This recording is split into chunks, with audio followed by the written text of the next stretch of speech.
반갑습니다. 네. 오늘 오후 그 ISO 42001 2023년에 제정이 됐는데 요 AI 인공지능 경영 시스템 기반에서 얘기하는 AI 위험 관리에 대해서 1시간 동안 좀 소개해 드리는 시간 진행하도록 하겠습니다. 먼저 제 소개를 먼저 드리겠습니다. 저는 이성열 심사원이고요. 근무하는 곳은 DMV에서 선임 심사원으로 근무를 하고 있습니다. 주로 이제 심사하는 영역은 오늘 주제로 말씀드린 ISO 42001 인공지능 경영 시스템 쪽의 선임 심사원 그 자격을 가지고 있고요. 그 외에는 이제 ISO 27001, 27701 정보보호나 개인정보 쪽 선임 심사원 자격도 가지고 있습니다. 그 외에는 ISO 22301 사업 연속성, 업무 연속성에 대한 자격과 TISAX 자동차 쪽에 대한 정보 보안에 대한 그 표준 심사 자격을 가지고 DMV에서 근무를 하고 있습니다. 오늘 그 소개해드릴 대략적인 아젠다에 대해서 말씀을 드리겠습니다. 이번 웨비나는 그 PCB 주관으로 해서 저희 DMV와 함께 진행을 하고 있습니다. 그래서 간단하게 이제 저희 DMV에 대한 소개 전달해 드리고요. 그다음에 인공지능 이해관계자나 이제 신뢰할 수 있는 인공지능이라는 몇 가지 용어에 대해서 먼저 이해를 하셔야 됩니다. 그래서 AI 스테이크홀더 그리고 이제 트러스트 월시 AI에 대해서 설명드리고 그다음에 책임 있는 인공지능 리스판시블 AI에 대한 개념 설명을 좀 드리겠습니다. 그리고 리스판시블 AI의 한 그 종류로 말씀드릴 수 있는데 그거는 이제 ISO 42001 인공지능 경영 시스템 간단하게 소개해드리고요. 그 다음 이제 인공지능 위험 관리, 위험 평가, 영향 평가. 이 ISO 42001의 핵심 요구사항인데요. 이 위험 관리, 위험 평가, 영향 평가가 42001에서 어떻게 구현돼 어떻게 소개를 하고 있는지 차례대로 설명하면서 이 슬라이드 요 웨비나 시간 진행하도록 하겠습니다. 먼저 DMV 먼저 소개를 드리겠습니다. 많은 분이 많이 아실 것 같은데 저희는 이제 DMV는 노르웨이에 그 기반을 두고 있는 인증 기관이고요. 1864년에 생명과 재산 환경을 보호하는 목적으로 해서 설립이 됐습니다. 주로 이제 사업 분야는 이제 경영 시스템에 대한 인증이나 교육, 그리고 그 외에는 에너지 시스템에 대한 엔지니어링 서비스, 그 생명과학, 라이프 사이언스 쪽에 대한 컨설팅이나 인증, 그리고 조선해양 쪽에 성급, 그리고 성장 지원 쪽에 있는 엑셀러레이터 이렇게 크게 사업 분야를 가지고 있고요.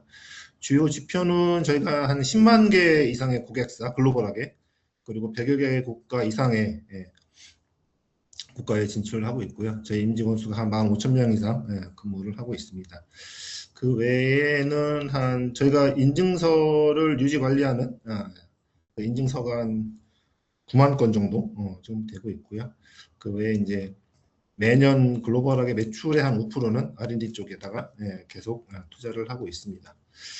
이 정도 저희 DMV 소개해드리고 그 다음에 저희 DMV에서 제공하는 서비스에 대한 요약입니다. 품질 안전보건, 품질 환경 안전보건. 이거는 이제 전통적인 제조 분야에서 주로 이제 인증을 유지하고 있는 저희가 제공하고 있는 서비스고요.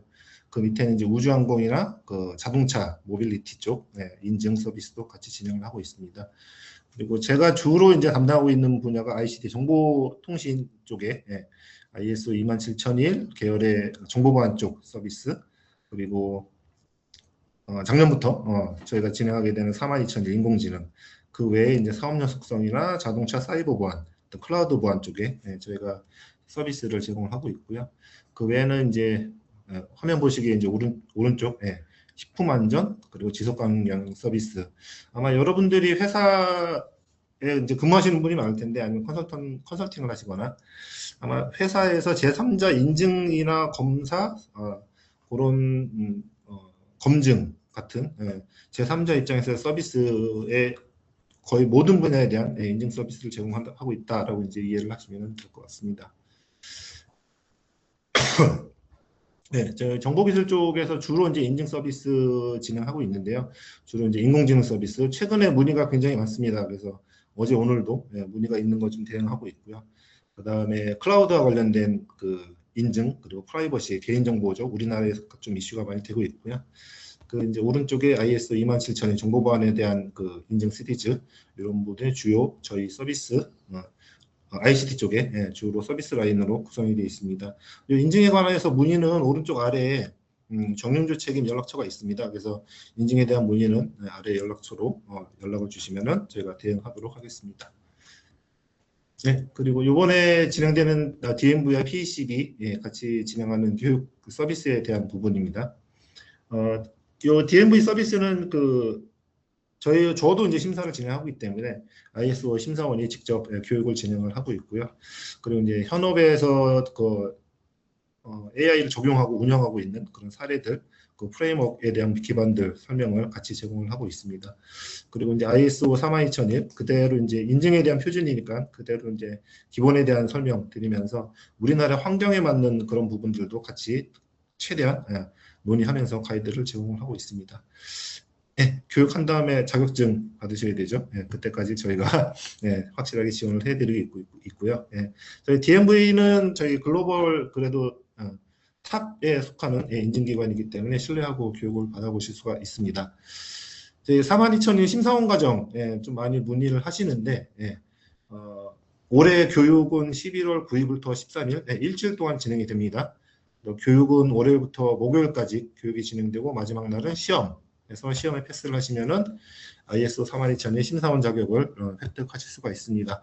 그래서 교육에 관한 문의 지금 많이 돼 있는데 이거 저희가 교육은 광화문에 있는 교보문고 교보빌딩에서 광화문에서 진행을 합니다. 그래서 물리적인 공간 때문에 인원이 많으면은 저희가 다 수용을 못하기 때문에 좀 서둘러서 11월인데 서둘러서 교육 좀 참여를 신청해 주시면은 교육을 받아보실 수가 있습니다.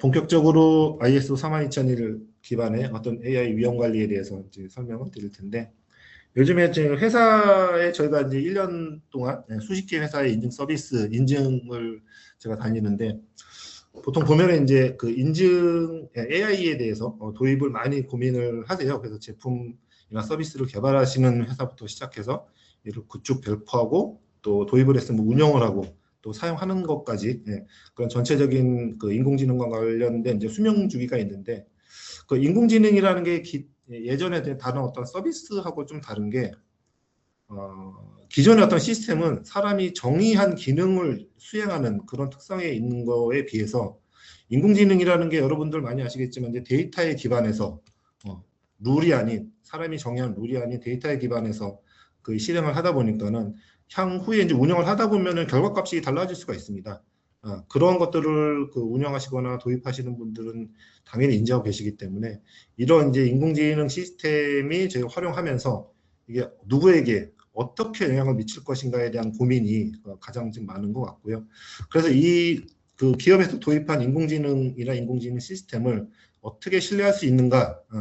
이게 도입하고서는 운영을 하고 있는데 혹시나 의도하지 않은 결과가 나와서 도입의 효과가 떨어지진 않는가? 도입 목적에 맞지 않게 운영되고 있는 건 아닌가? 그런 고민들이 좀 많으신 것 같습니다.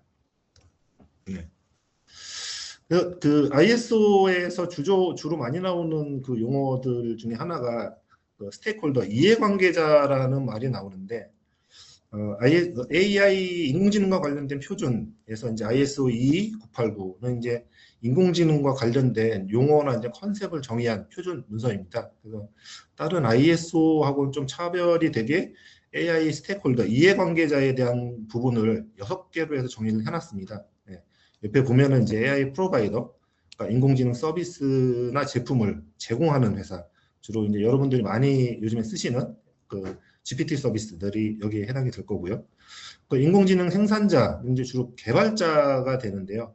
그거는 이제 인공지능을 오픈소스 같은 거 많이 도입해서 운영하시는데 이를 도입을 해서 업무에 활용하기 위해서 어떤 이제 인테그레이션 과정에서 개발하는 것까지 포함해서 개발자, 생산자 역할이 되고요.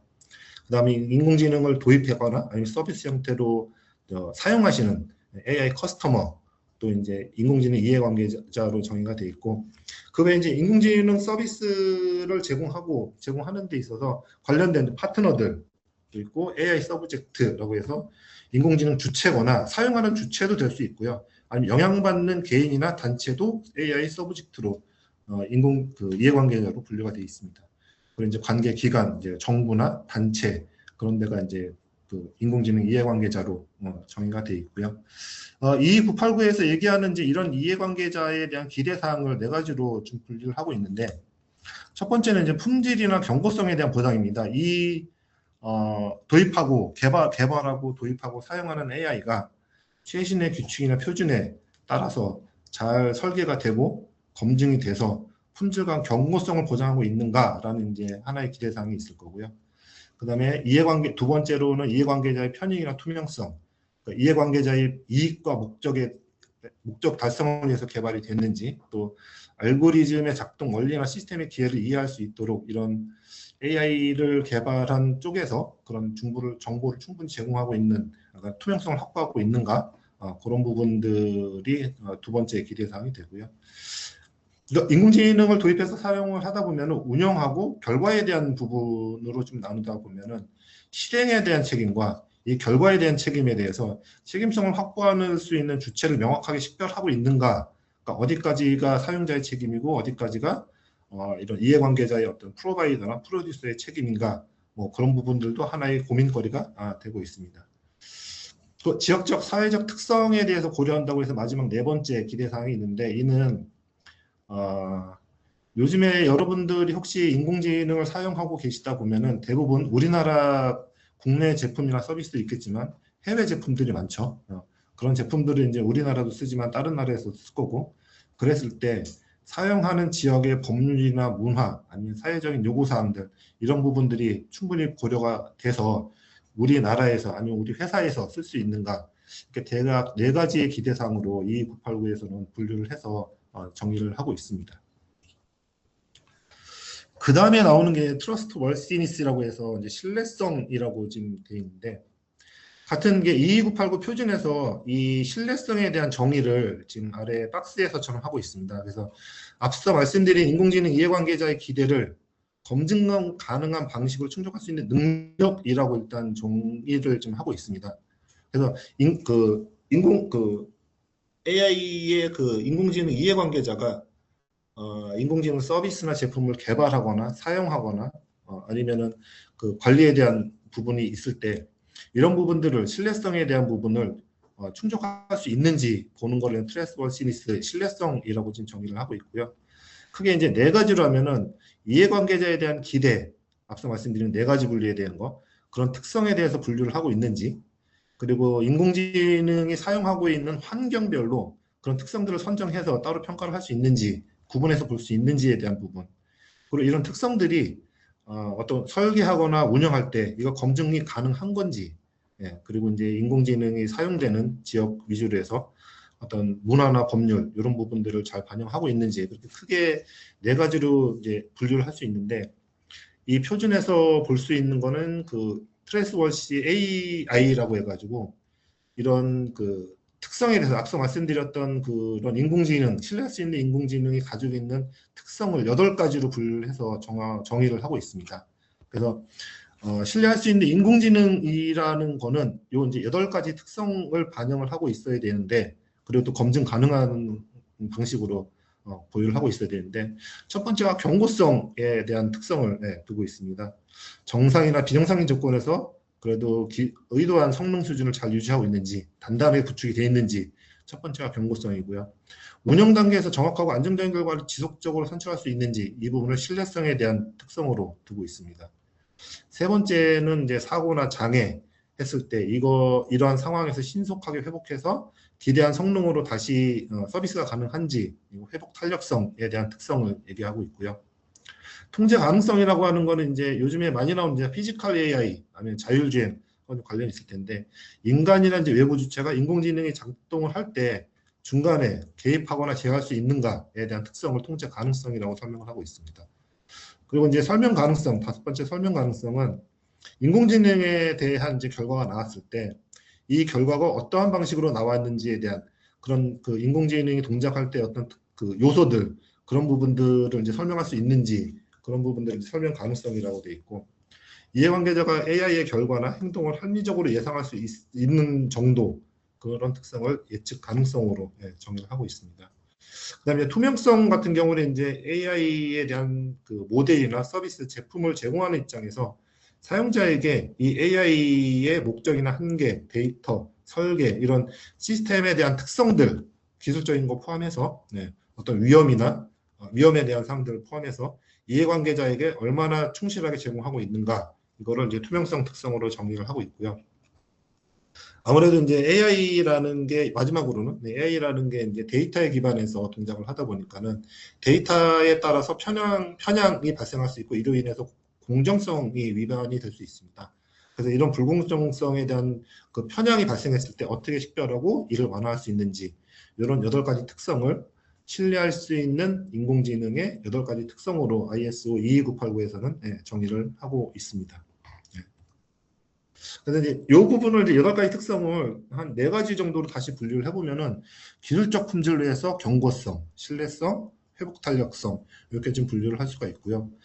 사용자 입장에서 검증 가능성에 대해서는 설명 가능한지, 예측이 가능한지, 그리고 충분한 정보를 제공하고 있는지, 투명성에 대한 부분이고, 책임 구조에서는 통제 가능성, 인간이 중간에 개입을 해서 인공지능을 제어할 수 있는지 이런 부분과 편향과 공정성하고 관련된 윤리나 규제 대응 이렇게 4가지로 특성을 다시 구분해서 볼 수가 있습니다. 그 다음에 이제 설명해야 되는 게 이제 리스폰시블 AI, 책임 있는 인공지능이라고 되어 있는데 앞에서 말씀드린 트러스트 월시 AI, 그러니까 신뢰할 수 있는 인공지능인데 이를 구현하기 위해서 구현하기 위한 접근법 또는 관리 원칙 아니면 방법론 이거를 리스폰시블 AI라고 같이 설명을 하고 있습니다. 그래서 지금 아래에서 이제 9개 정도의 제가 예시를 들었는데 OECD나 EU 같은 데서는 이제 그 국가의 단체죠. 단체에서 이런 이제 AI에 관련된 어떤 기준을 정하는 거 이것도 어떤 책임 있는 인공지능, 어떤 신뢰할 수 있는 인공지능을 위한 방법론의 하나로 제시하고 있는 리스폰시블 AI의 한 예가 되고요. 옆에 있는 이제 리스트, 미국 표준이죠. 그리고 오늘 말씀드릴 주제였던 ISO 42001, 그리고 이런 것들을 이제 단체나 국가 아니면 국가가 모인 단체에서 만들어 놓은 그 리스폰시블 AI의 한 예가 되는 거고, 그 중간에 마이크로소프트나 구글, 엔트로픽, 또 오픈 AI, AWS 이런 그 회사들, 인공지능 서비스나 제품을 제공하는 회사들에서는 본인들 제품이나 서비스에 대한 그 신뢰할 수 있는 AI를 어떻게 제공하고 있는지 리스폰시블 AI에 대한 부분들을 홈페이지나 그런 데서 공개적으로 제공을 하고 있습니다. 앞서 말씀드렸던 그 예시 같은 게 다 동일한 내용을 가지고 있지는 않고 약간 좀 특성이 있는데 주로 이제 원칙만 제공하고 있는 건 OECD나 EU 아니면 구글 AI 프린서플 이거는 이제 원칙을 제공을 하고 있고요. 위험 관리 컨셉으로 하고 있는 게 니스트의 AI 리스크 매니지먼트 프레임워크 그리고 엔트로픽의 리스폰시블 스케일링 플로시 이게 이제 위험에 기반한 어떤 리스폰시블 AI에 대한 예시를 제공하고 있고요.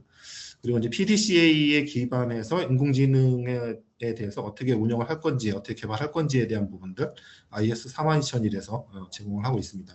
그리고 마이크로소프트나 오픈 AI, 메타, AWS 이런 데서는 제품이나 서비스에서 제품이나 서비스에 적용된 책임 있는 AI에 대한 부분들을 제시를 좀 하고 있습니다. 그 다음에 이제 ISO 42001에 대한 부분인데 앞서 리스폰시블 AI가 신뢰할 수 있는 인공지능을 구현하기 위한 하나의 이제 방법론에 대해서 통칭을 하고 있다고 했는데 그 중에 하나가 이제 ISO 42001 인공지능 경영 시스템, 인공지능 관리 체계가 됩니다.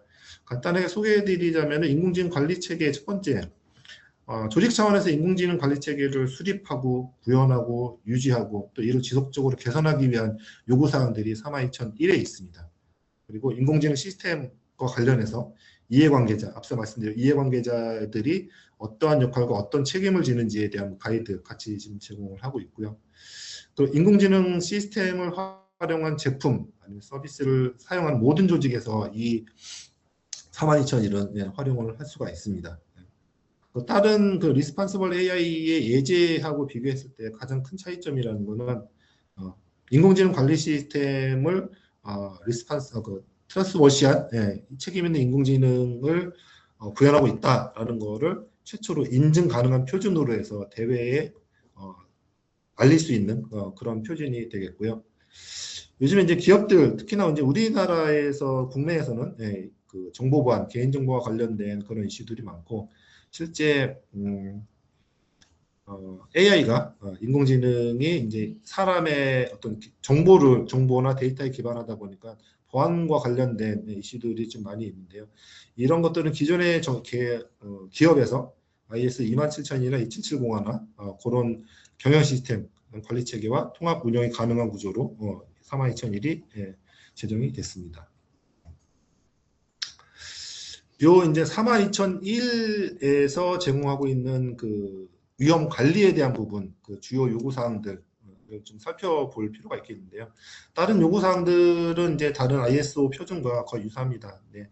요 부분은 제가 이제 한 여러 차례, 수차례 이제 32001과 관련된 교육을 했을 때 그 교육을 들으시는 분들이 좀 많이 헷갈려 하셔가지고 말씀을 드린 건데 ISO 32001에서 그 인공지능 위험 관리와 관한 요구사항은 두 가지로 나눠져 있습니다. 첫 번째 6장 플래닝에서는 플래닝하고 이제 오퍼레이션 두 군데서 이제 인공지능의 위험 관리에 대한 부분들 요구사항이 정해져 있는데 6장 플래닝에서 얘기하고 있는 그 위험 관리는 인공지능에 대한 그 인공지능 위험 관리에 대한 계획 그리고 절차를 마련하는 그런 방향으로 요구사항이 있고 실제 요구사항에 기반해서 8장 오퍼레이션에서는 인공지능에 대한 위험 평가를 하고 위험 처리를 하고 인공지능 시스템에 대한 영향 평가를 수행하는 이 두 가지로 크게 좀 나눠져 있습니다. 근데 여러분들이 첫 번째 기억할 거는 32001의 인공지능 위험 관리에 대한 요구사항은 계획 부분과 운영 부분으로 지금 나눠져 있고 여기서는 6.1.2 위험 평가, 위험 처리, 시스템 영향 평가 이건 이제 위험 평가나 위험 처리, 영향 평가에 걸친 계획을 수립하는 부분이고요. 여기서 계획에서 이제 절차나 계획을 수립을 했으면 8장에 있는 운영에서는 인공지능에 대한 위험 평가를 수행하고 어떻게 결과를 그 산출물을 관리를 해야 되는지 위험 처리를 하고 그 이후에 위험 처리에 대한 요구사항 그리고 실제 영향 평가를 하고 어떻게 그 결과물을 유지해야 되는지 그런 부분들로 크게 두 가지로 지금 나눠져 있습니다. 6.1에서 요구하고 있는 위험 평가에 대한 어떤 그 내용들 좀 간략하게 제가 정리를 좀 해봤는데요. 첫 번째는 6.1.1 일반 사항에서는 위험 평가에 대한 어떤 기준을 마련할 때의 일반적인 원칙을 얘기를 합니다. 그래서 첫 번째 조직의 상황이나 그럼 이해관계자의 요구사항을 고려해가지고 위험 평가에 대한 절차를 마련해야 되고요. 그리고 반복적이고 일관성이 있고 타당성 있고 비교 가능한 결과를 도출할 수 있도록 그 AI에 대한 그 위험 평가 절차를 마련해야 됩니다. 이 부분은 제가 이제 수차례 이제 심사를 좀 해봤을 때 많이 놓치고 있는 부분인데 보통 위험 평가를 1년에 한 번 정도 수행하시긴 하지만 단발성으로 하시는 회사가 많습니다. 근데 1년에 한 번씩 주기적으로 반복적으로 해야 되고 그 다음에 일관성 있게 기준이 한 번 세워지면은 다른 사유가 없는 한 같은 기준을 가급적 적용해서 일관성 있게 위험 평가를 해야 되고 결정적으로 비교 가능한 결과를 도출할 수 있어야 됩니다. 이게 이제 심사를 해보면은 올해 위험 평가에 대한 결과는 있는데 작년도의 그 위험 평가에 대한 결과하고 비교를 빼먹으시는 회사들이 많아요. 그래서 작년과 올해의 위험 평가에 그 비교를 해서 어떤 환경이 달라졌는지, 위험이 더 식별된 게 있는지, 위험 처리는 잘 됐는지 그런 부분들을 이제 확인해야 되기 때문에 이런 부분들은 따로 이제 말씀을 드리고요. 그다음에 네 번째 그 보시면은 ISO 23894라는 이제 표준이 있는데 얘는 이제 인공지능에서 위험 평가를 할 때 어떻게 해야 되는지를 가이드로 따로 이제 문서로 지금 정리를 하고 있습니다. 뒷장에서 이제 부분적으로 발췌해서 말씀을 드릴 거고요. 그다음에 인공지능 위험 평가를 할 때에 대한 어떤 절차의 그 요구사항에 대해서 얘기를 하고 있는데 위험 평가를 절차를 정의하고 문서화를 해야 되는 게 핵심 요구사항입니다. 그래서 저희가 심사를 할 때 인공지능 위험 평가 절차서나 지침서가 있는지, 문서화된 절차가 있는지를 먼저 확인을 하고요. 그 문서 안에 이런 세 가지 단계, 처음에 위험을 식별하고, 이거에 위험 분석을 하고, 위험 평가를 했는지, 이 세 단계에 포함됐는지를 확인하는데, 위험 식별이라고 하는 거는 말 그대로 위험을 찾아내는 겁니다. 그리고 위험 분석이라는 거는 위험 수준을 결정하는데, 위험 수준을 결정한다는 거는 쉽게 얘기하면 점수를 매기는 겁니다. 상중하가 됐든, 아니면 시점 척도가 됐든, 오전 척도가 됐든, 위험에 대해서, 각 개별 위험에 대해서 점수를 매기는 방법이고요. 마지막에 있는 리스크 이밸루에이션, 위험 평가에 대해서는 그 윗단 위험 분석에서 점수를 매겼으면은 이 점수에 따라서 어떤 위험들을 처리할 건지에 대한 그 처리의 우선순위를 결정하는 거, 그걸 리스크 이밸루에이션이라고 되어 있는데, 이런 아이덴티피케이션, 애널리시스, 이밸루에이션까지 이 세 단계에 대한 부분이 이 절차에 포함이 되어 있는지를 심사를 할 때 주요 포커스로 지금 보고 있습니다. 그 위험 평가를 했으면 그 다음에 위험 처리를 해야 되는데요. 위험 처리에 대한 부분도 분명히 절차가 문서가 되어 있어야 됩니다. 그래서 인공지능 위험 처리 절차서 아니면은 지침서가 있어야 되고요. 여기까지 설명드리면 아마 다른 분들이 질문 주실 만한 게, 인공지능 위험 평가 절차서와 위험 처리 절차서가 따로 있어야 되나요? 그런 질문을 하시는데 크게는 상관없습니다. 위험 평가와 관련된 지침서나 절차서에 처리에 대한 내용이 같이 있어도 크게 상관은 없습니다. 참고로 말씀드리고요. 그리고 제가 빠뜨렸는데 저기 설명을 드리다가 혹시 그 궁금하신 점이나 질문 사항이 있으시면은 그 채팅창 위에 그 퀘스천 마크가 있습니다. 그걸 누르시고 질문을 적어주시면은 세션이 끝난 다음에 몰아서 제가 답변을 좀 해드리도록 하겠습니다. 참고하시고요.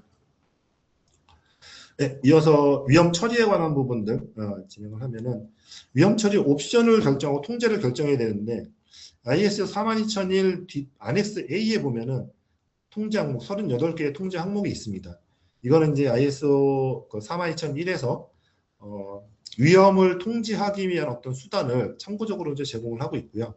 그래서 위험 처리, 위험 통제에 대한 내용이 결정이 됐으면은 요 이제 그 통제 항목에 대해서 적용성 명세서, 우리 회사는 이러이런 인공지능 위험에 대해서 이렇게 처리를 하고 있습니다라고 하는 부분을 문서로 만든 적용성 명세서를 작성을 하게 됩니다. 그리고 위험 처리 계획을 수립한 이후에 남아있는 인공지능에 대한 위험에 대해서 수용 여부를 결정을 해야 되고요. 이 최종적인 결정은 경영진 승인까지 완료가 돼야지만 하는 절차로 요구사항이 나와 있습니다. 그 다음에 나와 있는 게 이제 인공지능 시스템 영향 평가가 되는데요. 이 역시 이제 영향 평가에 대한 결과에 대한 문서화를 이제 요구를 하고 있고요.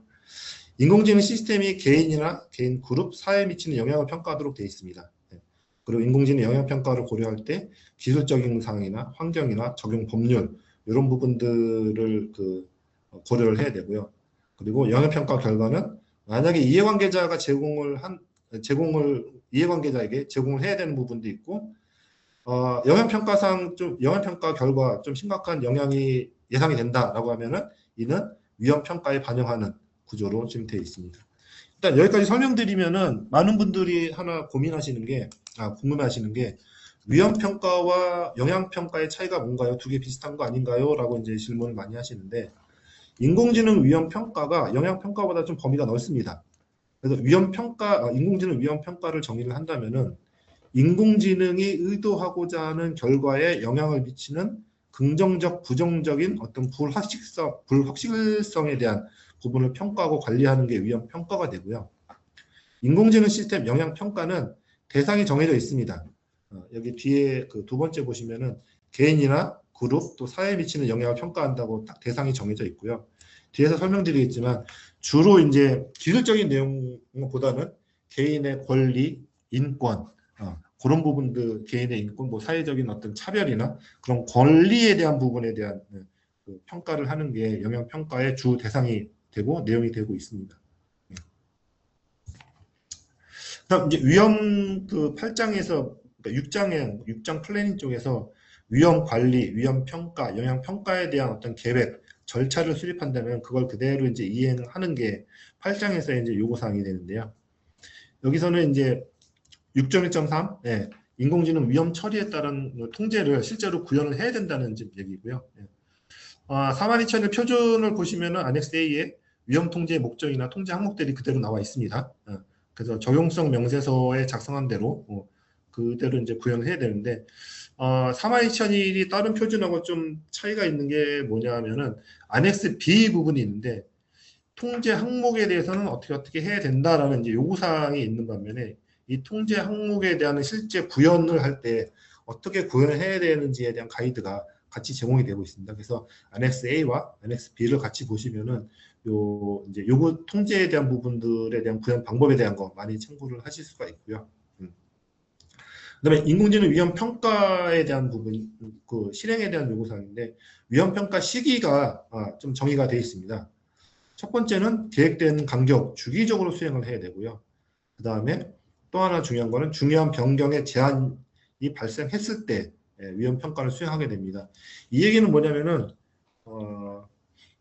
1년에 한 번, 예를 들어 1년에 한 번 위험 평가를 할 수도 있지만 만약에 중간에 사용하고 계시거나 이제 도입하고 있는 개발하고 있는 인공지능의 기능이나 데이터나 그런 부분에 주 변경이 발생했을 때는 변경이 발생하기 전에, 그러니까 변경의 제한이 발생했을 때 위험 평가를 수행하도록 요구를 하고 있습니다. 당연히 이제 육정에서 이제 정의했던 위험 평가 절차를 준수해야 되고요. 위험 평가 결과는 문서화된 상태로 유지가 돼야 됩니다. 그래서 예를 들면 이제 인공지능 위험 평가 결과 보고서라는 이제 형태로 문서가 지금 만들어질 거고요. 위험 평가가 됐으면은 그 다음에는 이제 위험 처리가 되겠죠. 그래서 인공지능 위험 처리 절차에 따라서 위험 처리를 진행을 하게 되고요. 위험 처리에 대해서는 효과성을 반드시 검증을 하게 돼 있습니다. 그래서 그 위험 처리 계획이나 위험 처리 결과 보고서에 이런 효과성에 대한 검증 같이 내용을 같이 포함이 돼야 되고요. 위험 처리의 결과도 문서화된 정보를 유지하도록 그렇게 요구를 하고 있습니다. 그 다음에 이제 그 인공지능 시스템 영향 평가에 대한 부분인데요. 영향 평가의 시기도 위험 평가와 마찬가지로 계획된 간격으로 이제 실행하는 것도 있지만 인공지능의 중요한 변경이 발생하기 전에 여기서 포인트는 인공지능이 변경이 발생한 후에 위험 평가나 영향 평가를 하시는 게 아니고요. 가급적이면은 변경이 발생하기 전에 사전에 위험 평가나 영향 평가를 하도록 요구를 하고 있습니다. 시기에 대한 부분도 아마 심사가 진행이 되면은 주로 이제 심사 포인트로 좀 보게 될 것 같고요. 영향평가의 결과는 당연히 문서화된 정보로 유지해야 돼서 인공지능 영향평가 보고서라는 타이틀로 아마 그 산출물이 나올 걸로 그렇게 예상을 하고 있습니다. 영향평가에 대한 요구사항은 6장과 4장에 있지만 추가적으로 뒷부분에 보면 그 임팩트 어세스먼트에 대한 통제 항목이 따로 있는데 이건 뒤에서 다시 설명을 해드리도록 하겠습니다.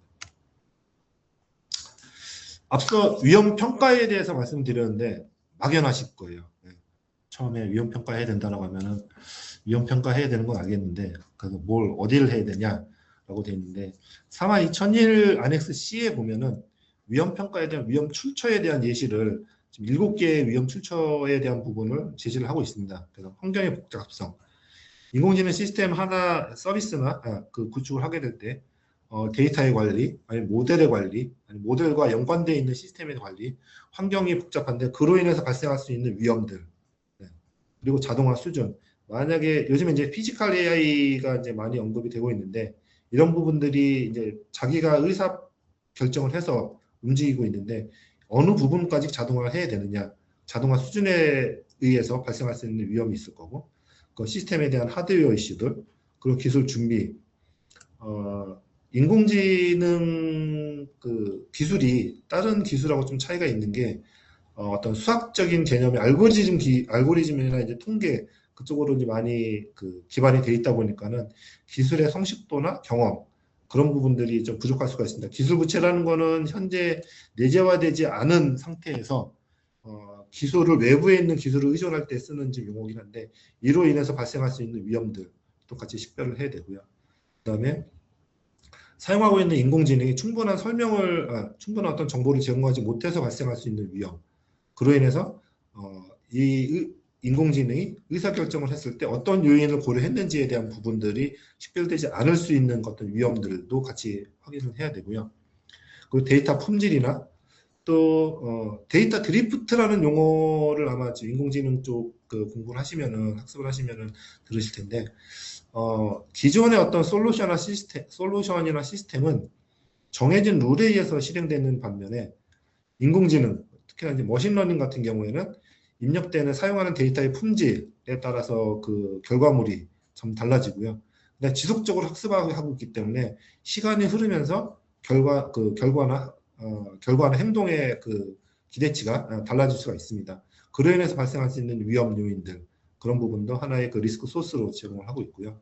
수명주기 전반에 걸쳐서 인공지능 시스템을 도입해서 구축하고 운영하고 사용하고 나중에 폐기하는 그런 전반적인 수명주기가 이제 진행이 될 텐데, 그때 적절한 방법론이 적용하지 못함으로 인해서 발생할 수 있는 이런 위험들에 대해서 위험평가를 해야 된다라고 3화2001에서는 이미 제공을 하고 있습니다. 여기까지 하면은 한 랩스 좀 더 들어가서 대략 이런 영역에 대해서 위험평가를 수행하면 되겠구나라고 이제 이해를 하시면 될 것 같고요. 이런 방금 말씀드린 리스크 소스에 기반해서 몇 가지 위험 정도를 좀 사례를 제가 뽑아봤습니다. 그래서 환경의 복잡성 쪽에서는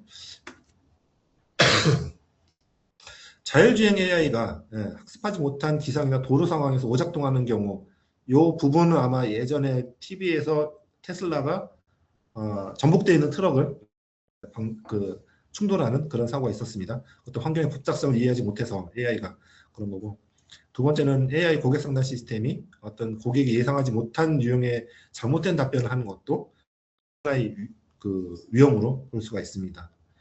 두 번째, 투명성이나 설명 가능성 부족으로는 대출 심사를 했을 때 AI가 거절했는데 왜 거절했는지 설명하지 못하게 되면 고객 불만이 발생할 수 있고 규제나 위반이 발생할 수 있죠. 게다가 채용 과정에서 AI를 적용했을 때 평가 기준이 명확하지 않아서 차별에 대한 의혹이 발생할 수 있는 것도 하나의 위험이 될 수 있고요. 완전 자동 거래, 주식 거래 같은 예를 들 수가 있는데, 시장의 어떤 상황에 대응을 하면서 오주문이 발생할 수 있는 위험들, 그런 부분도 아마 예상할 수 있는 하나의 위험이 되고요. 공장 자동화에 이제 AI를 도입을 했는데 품질 판정을 잘못해서 대량의 불량품이 생산되는 것도 이것도 하나의 지금 위험으로 볼 수가 있습니다. 그 외에는 이제 기계학습과 관련돼서는 학습 데이터가 편향으로 바이어스, 학습 데이터 편향이 발생해서 성별이나 연령, 지역에 대한 어떤 특정 지역에 대해서 일방적으로 불리하게 결과를 생성할 수 있고요. 데이터가 오염돼서 데이터 포이즈닝, 데이터가 오염된 상태에서 모델의 성능이 저하되거나 판단이 오류가 발생하는 그런 것도 하나의 위험으로 제시를 할 수가 있습니다. 시스템 하드웨어 이슈인데요. 이거는 아마 다른 회사들은 많이 해당 사항이 없을 것 같은데, 학습을 하게 되면 GPU를 많이 사용하시잖아요. 그때 이제 GPU 메모리 오류로 어떤 오작동으로 인해서 결과가 왜곡할 수 있고요. 대량의 데이터가 이제 통로로 사용되는 네트워크 같은 경우 지연이 발생했을 때 AI가 응답에 실패하는 것도 하나의 기술적인 위험으로 발생을 할 수가 있습니다. 수명 주기에 관련된 거는 모델이 가장 학습을 하면서 이제 업데이트가 되는데, 업데이트하는 과정에서 검증하는 어떤 절차가 부족해서 이전 버전보다도 정확도가 좀 떨어진다거나 그런 것도 하나의 위험으로 될 수 있었고, 개발 목적과 다른 환경에서 AI가 사용되면서 잘못된 어떤 판단이나 결과를 출력할 수 있는 것도 하나의 위험으로 판단을 할 수가 있습니다. 그리고 기술 성숙도인데요. 이거는 이제 다른 회사에서 지금 겪고 있는 걸로 제가 하나 확인한 게 있는데, 검증되지 않은 LLM 기술 같은 경우를 이제 업무 프로세스에 도입해가지고 할루시네이션이라고 하죠. 있지도 않은 어떤 현상이나 답변을 하는 것들, 그런 것들이 증가할 수 있는 거고, 요즘에 AI에 대한 기술 변화 속도 엄청 빠릅니다. 오늘도 아마 새로운 뉴스가 한 2개 정도가 지금 뜬 것 같은데, 이런 것들을 충분히 따라가지 못해서 기존의 AI 모델이 노후화돼서 어떤 성능이 저하되는 것도 하나의 위험으로 제시할 수가 있습니다. 여기서 말씀드린 위험은 하나의 예시일 뿐인 거고요. 이런 것들은 리스크 소스나 고려했을 때 이런 위험들이 하나의 예시로 해서 AI를 도입하시거나 아니면 지금 참여하신 분 중에서 컨설턴트 분들도 꽤 계신 것 같은데, 위험을 도출하실 때 좀 참고가 되면 좋을 듯해서 제가 시나리오로 좀 뽑아봤습니다. 그다음 이제 리스크를 식별을 했으면 리스크 소스에 기반해서 위험 시나리오를 선정을 했고 그러면 식별된 위험을 처리를 해야 되는데 이때도 처리할 수 있는 그런 이제 선택이 7가지가 있습니다. 어보이드 리스크, 위험을 회피하는 거죠. 네. 아예 그 위험이 발생할 수 있는 활동을 시작하지 않거나 그냥 제거해 버리는 거. 그런 게 하나가 있고 위험과 기회라는 말은 항상 ISO에서 같이 언급이 되고 있습니다. 그래서 어떤 위험이 있지만 어떤 더 좋은 기회를 추구하기 위해서 이 위험을 감수하거나 아니면 이제 증가시키는, 확대시키는 그런 것도 하나의 선택이고요. 위험의 원인 자체를 제거하는 것도 하나의 옵션이고 발생 가능성을 낮추거나 네 번째 발생 가능성을 낮추거나 아니면 영향의 결과나 크기 그런 걸 변경하는 것도 하나의 처리가 되고요. 그다음에 쉐어 리스크 이건 이제 계약, 보험 등을 통해서 위험을 공유한다고 되어 있는데 위험 쪽에 좀 스타트를 해보신 분들은 요 지금 쉐어 리스크가 예전에는 트랜스퍼 리스크라고 표현이 되어 있거든요.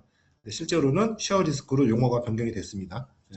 여기서 이제 제가 적지는 않았는데 계약이나 보험을 통해서 위험을 공유를 하는 거지 완전히 주체한테서 위험이 없어지는 게 아니기 때문에 쉐어 리스크라는 표현으로 수정이 됐습니다. 이거는 참고적으로 말씀을 드리고요.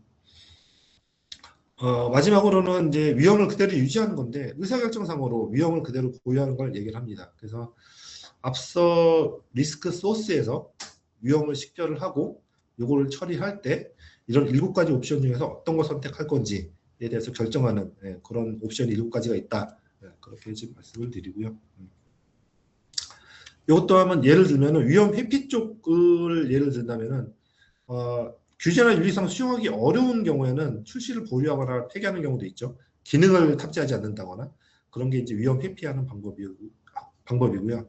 위험 수용이나 증가 이런 건 이제 관리 가능한 잔여 위험을 안정적 인정하고 고효율 자동화 기능을 도입하는 거 이런 부분이 하나의 위험 수용이나 증가에 대한 사례가 될 수 있습니다.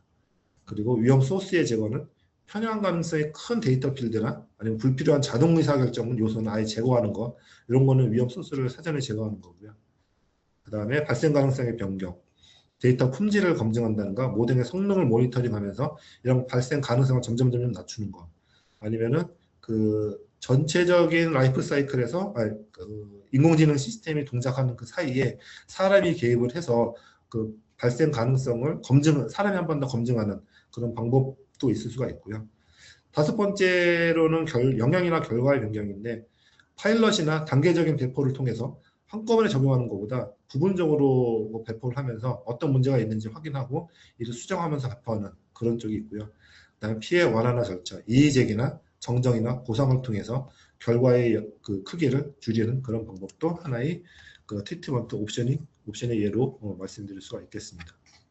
그다음에 위험 공유, 계약이나 보험 등을 통해서 3자와 공유하는데 앞서 말씀드린처럼 위험 공유는 조직의 책임 자체가 모두 제거하지는 않습니다. 일부는 남아있죠. 해지한다고 보통 표현을 좀 많이 하죠. 위험 유지입니다. 충분한 정보를 파악해서 결정적으로 위험을 계속 안고 가겠다라는 거고 이때 참고해야 되는 사항은 잔여 위험이 허용 기준 내인지 앞서 6장에서 얘기했던 위험의 어떤 기준, 위험 평가하는 기준에서 허용 기준 내인지 확인한 다음에 이거를 계속 수용해서 가져가는 그런 옵션이 있습니다. 어디 위험에 대해서 처음에 위험 평가, 그다음 위험 처리에 대한 부분들 말씀을 드렸고요. 위험 처리에 대한 내용은 앞서 말씀드렸을 때 이제 적용성 명세서 Statement of Applicability라는 이제 문서를 작성을 해야 되는데 통제 항목이 10개 영역에 걸쳐서 10개 영역에 걸쳐 38개의 통제 항목이 있습니다. 그러니까 10개 영역은 인공지능 정책, 인공지능 그 운영하는 내부 조직, 시스템 자원, 영향평가, 개발관리, 수명주기, 시스템 데이터에 관한 통제, 이해관계자를 위한 요구사항, 사용, 서드파티 및 고객관계를 어떻게 유지를 해야 되는지에 대한 이런 10가지 영역에 대해서 38개 통제 항목이 있고요. 이 부분은 32001D 안엑스 A를 보시면 자세하게 볼 수 있고 이에 대한 구현에 대한 부분은 안엑스 B에서 상세하게 제공을 하고 있습니다. 여기서 이 통제 항목까지 자세하게 설명드리지는 않겠습니다. 그 다음에 이제 임팩트 어세스먼트에 대한 부분인데요. 영양평가는 6장에서 먼저 있다고 말씀드렸죠. 영양평가. 그러면서 뒤에 통장목에 좀 더 상세한 영양평가에 대한 그 요구사항이 있는데요. 인공지능 시스템 영양평가는 인공지능 수명주기 전반에 걸쳐서 수행을 하게 되어 있습니다. 그리고 대상은 앞서 말씀드린 것처럼 개인이나 그룹, 사회에 미치는 영향평가를 하고요. 영향평가 그 첫 번째 그 네 가지의 세부 그 통장목으로 나눠져 있는데 첫 번째는 영향평가 절차를 수립을 해야 됩니다. 문서화된 그 형태로 해서. 그리고 영향평가 결과는 당연히 문서화해야 되고요. 그 다음에 유지하도록 되어 있습니다.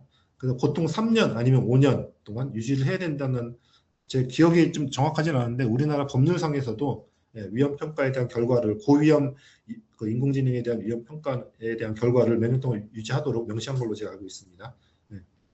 첫 번째는 개인과 개인 그룹에 대한 영향평가를 수행해야 되고요. 마지막으로 사회적 영향평가를 수행을 해야 됩니다. 좀 더 자세하게 지금 보면은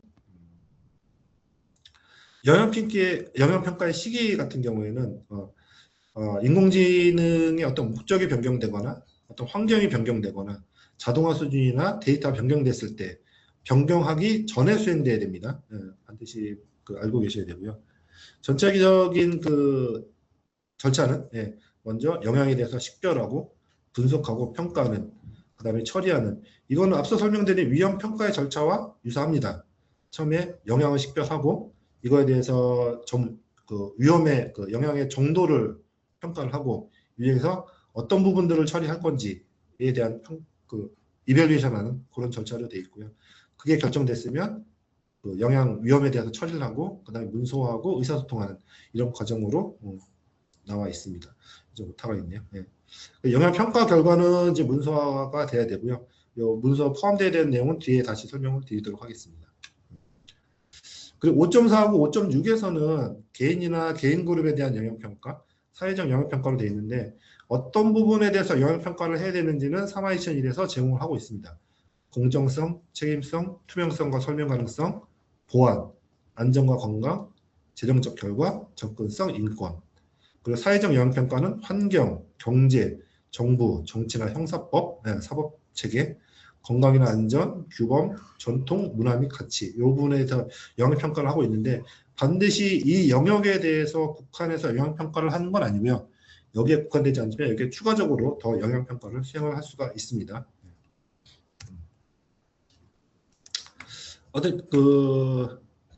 앞서 인공지능 위험평가에 대해서는 별도의 ISO 표준으로 가이드를 하고 있는데 영향평가도 마찬가지로 3화2005에서 영향평가를 할 수 있는 가이드를 제공을 하고 있습니다.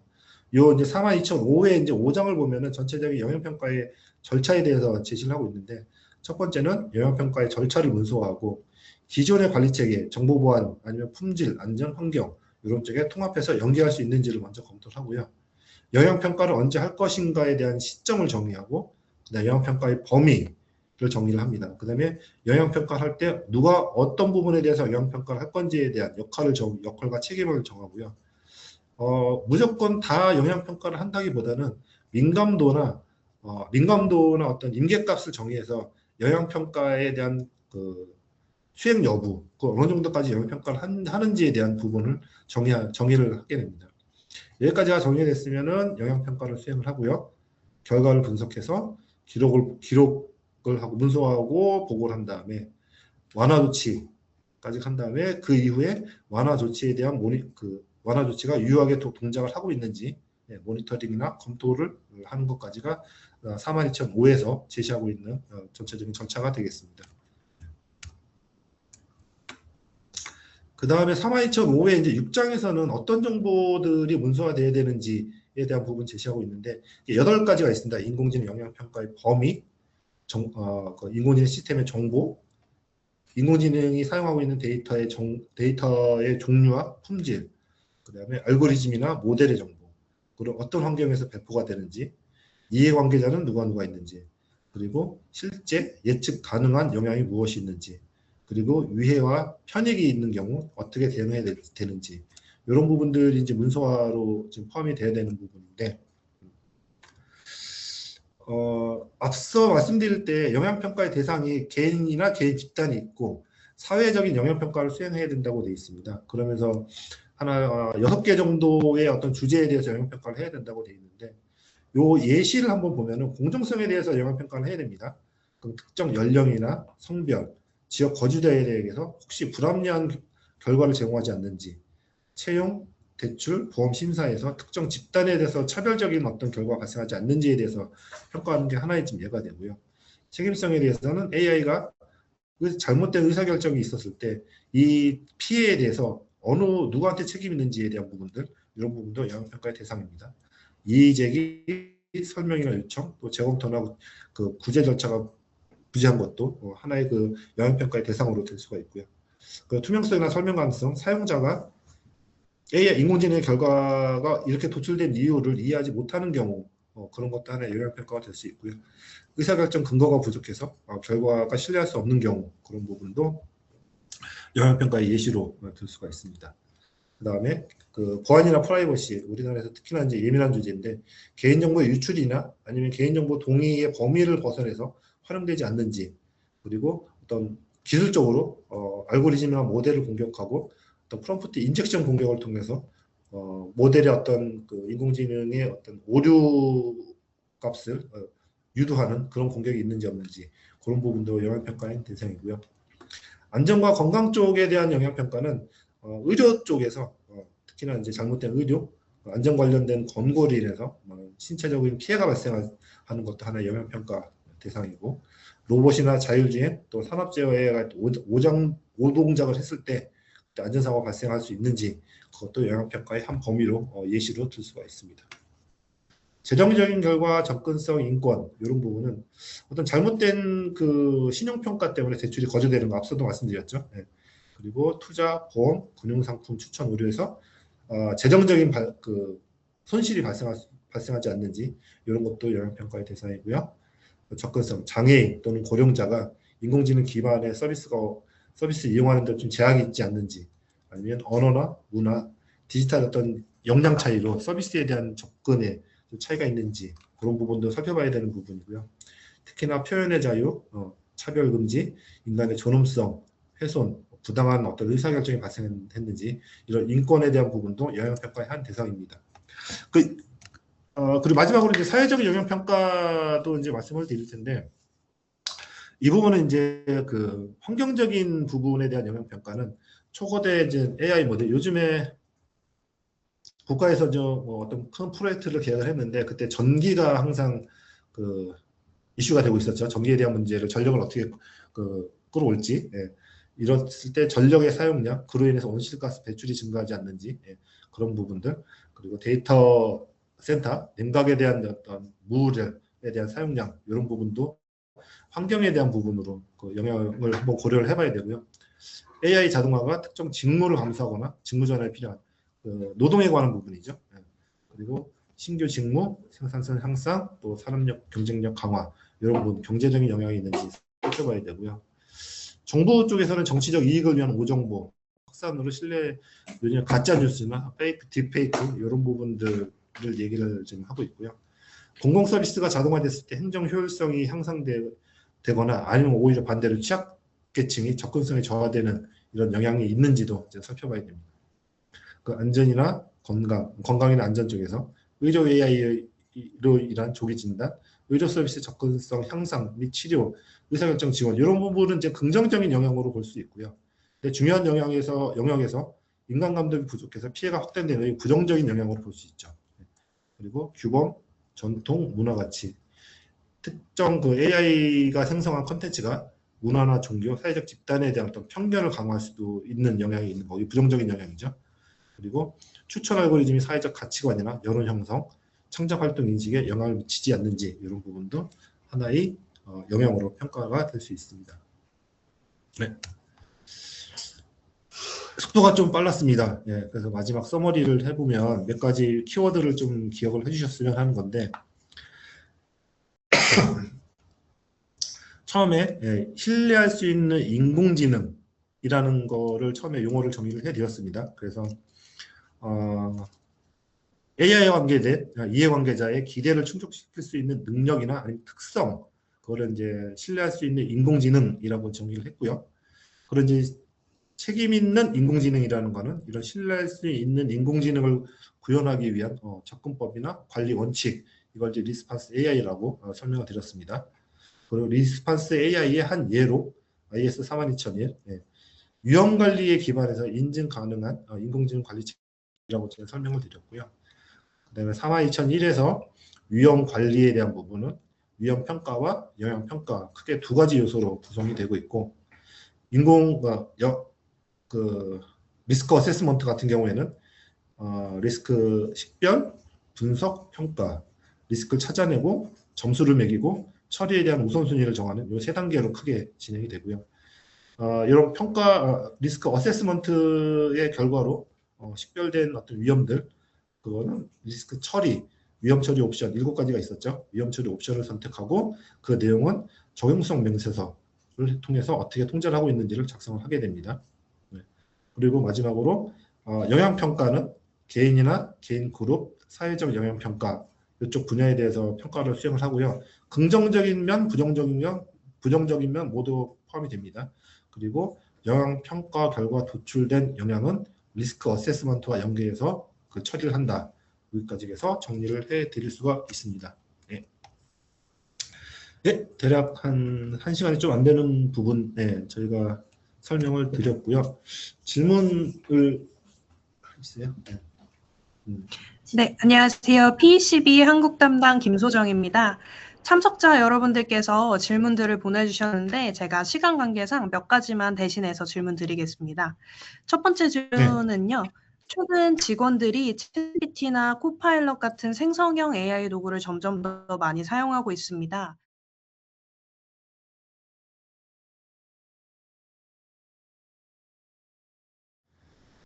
외부에 이제 노출하는 거에 대해서 많이 이제 그 우려를 하시는데, 이럴 때 보면은 이제 항상 보면은 기업이 통제를 하긴 하지만 항상 예외는 발생하게 돼 있습니다.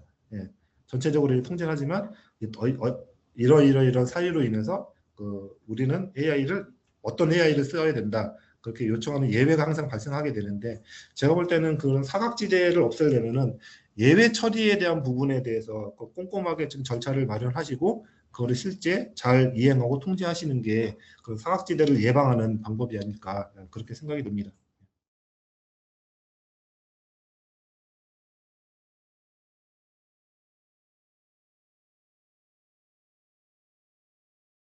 AI 거버넌스 체계가 현재 AI 기술을 쫓아가고 있느냐?